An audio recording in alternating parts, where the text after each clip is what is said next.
भाजप के मोदीना एजेंडा पर राम मंदिर होय के ना होय पण संघना एजेंडा पर राम मंदिर जरूर छे। सत्ताનું સિંહાસન ટકાવી રાખવા સરકારના અંતિમ વર્ષે રામ નામ ભજનારાઓ મેદાનમાં આવશે। રામજી કી સવારીને નામે તૈયારીઓ તો હમણાંથી જ શરૂ થઈ ગઈ છે।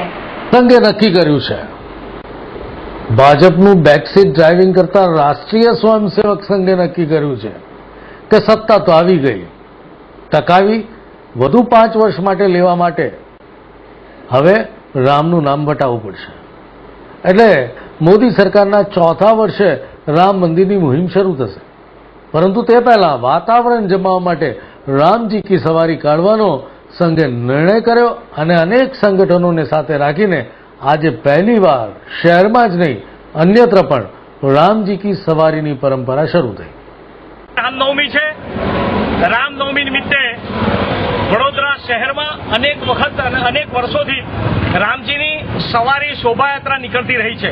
પહેલી વખત એવો પ્રયત્ન કરવામાં આવ્યો છે કે વડોદરાના અલગ અલગ વિસ્તારમાંથી એક સાથે રામજીની સવારી નીકળે અને આ બધી જ સવારી માંડવી ખાતે 6 કલાકે ભેગી થાય અને ત્યાં 101 દીવડાની મહાઆરતી કરવામાં આવે। વડોદરા શહેરના તમામ લોકો, તમામ ભાવિક ભક્તો રામજીની આ સવારીમાં રામજીના જન્મના દિવસે ભક્તિભાવપૂર્વક આ યાત્રામાં જોડાઈ રહ્યા છે।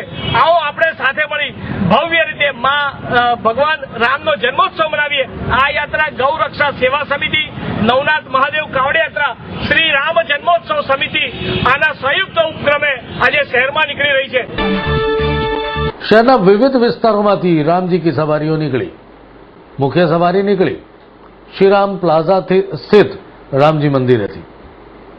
5 સવારીઓ માંડવી ખાતે એકત્ર થશે, વિક્રમાદિત્યને પૂજન અર્ચન કરશે, સાથે ત્યાં માતાજીનું મંદિર છે ત્યાં પણ પૂજા થશે અને ત્યારબાદ માંડવી ખાતે યોજાશે મહાઆરતી।